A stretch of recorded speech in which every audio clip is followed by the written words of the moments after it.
As the final assignment for this course, we were required to make some research about an ongoing or already finished project in our city or state and to analyze some of its core elements in order to determine whether the project management was done according to the good practices discussed in the PMBOK or not.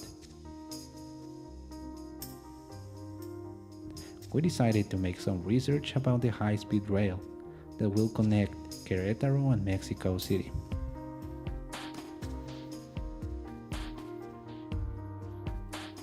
As by today, the project hasn't started its building or implementation phase, as it is still on its planning and definition phase. However, we were able to find some information about planning and risk management that enabled us to evaluate if the plan was following the PMBOK conventions or not.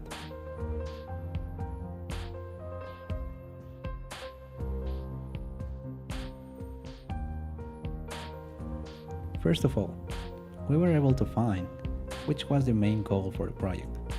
The main goal, as stated on the Estudio de Impacto Ambiental del Tren México-Querétaro, is to provide a high-speed rail that connects Mexico City with Santiago de Querétaro. This sentence states a high-order goal for the project. However, it lacks important elements such as which is the current and desired state of the environment, and more importantly, which will be the success criteria for the project. That is, how the project developers will know if the project meets all the expected results. Being able to state a success criteria is a critical task according to the PMBOK, as it is the guide to which stakeholders will refer when evaluating the project's outcomes.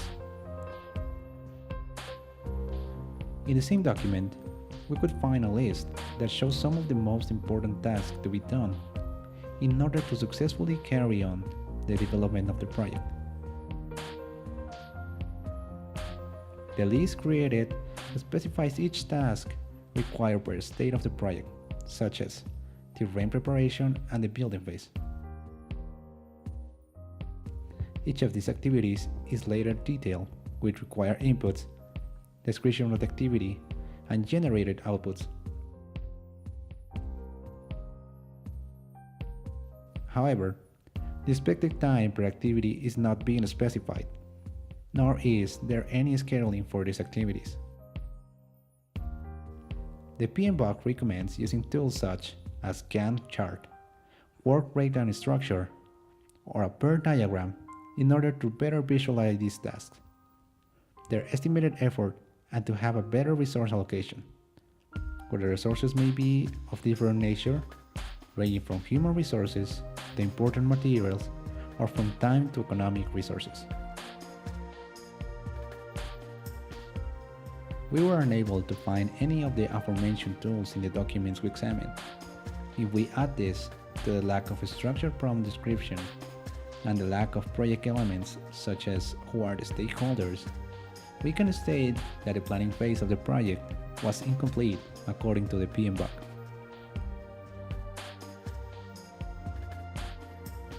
The documents we used as a reference also stated that almost 10% of the total budget for the project, which is about 40 billion Mexican pesos, may be used for the mitigation, prevention, and compensation of any environmental impact of the project. A pretty extensive research was conducted in order to find some of the project risks, mainly the project's impact to the environment. A 700-page document about this risk was generated in which valuable information about risk management is to be found. First of all, the document defines some of the greatest risks of the project, which are then listed in a table that classifies them into several categories. A qualitative explanation for each of the identified risks is provided. However, no quantitative explanation or risk probability is given, which is a recommended practice in the PMBOK.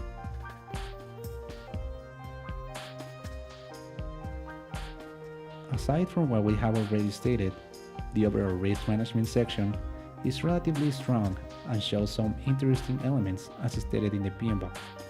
The document starts, as we have said, with risk identification and classification. Immediately following, we can find an extensive analysis of which are the main causes for each of those risks, which is then summarized on several diagrams and risk cost matrices. After finding their cause, every risk is classified according to its duration, effect, reversibility, and mitigation. They are now classified according to their probability, which can be considered a defect in the risk management techniques. Risk magnitude and impact is actually taken into account. We can next find risk mitigation and contingency plans for some of the most important risks. For example, one of the risks involves damaging some of the areas where local fauna normally transits in order to get food and water. In order to deal with this risk, a whole plan is explained, along with the use criteria in order to define important details of such a contingency plan. Risk mitigation is also highly discussed in the documents we found. Due to everything we have mentioned, we think that risk management is well covered by the project and does comply with the PMBOK specifications, with the only important defect being the lack of data that shows the probability of each risk to happen.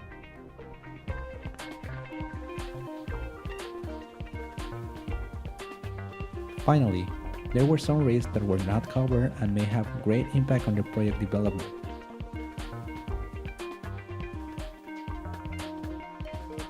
The main example of those risks is what just happened this week. The public competition for the project was not approved. Therefore, a new competition will take place, delaying any planned schedule.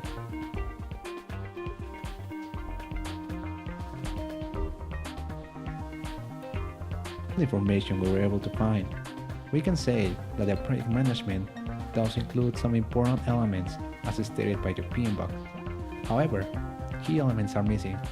Thus, there can be some room for improvement in the management of this project.